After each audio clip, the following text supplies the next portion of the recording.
In this video, I'll be showing you how to restore contacts on your iPhone. It's a very simple method, so if you find this video helpful, be sure to drop a like and subscribe. But anyways, getting into it, if you want to go ahead and get like any of your contacts that you might have previously deleted, they might be saved on the cloud without you even realizing. So you want to go to settings, go to the very top where it has your iCloud settings. Then you're going to see iCloud under subscriptions. So go ahead and click on that.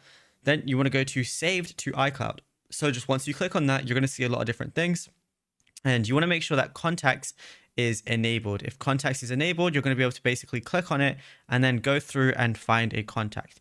If that still doesn't work for you, what you can do is go to your browser of choice and then type in Google contacts. Once you type that in, go to contacts.google.com and your contact that you might previously deleted might be saved on your Google account. So you can look through here and then you can export it to your phone. And it's as simple as that. Now, if you found this video helpful, be sure to drop a like and subscribe and check out all our other tutorials that we posted on this channel.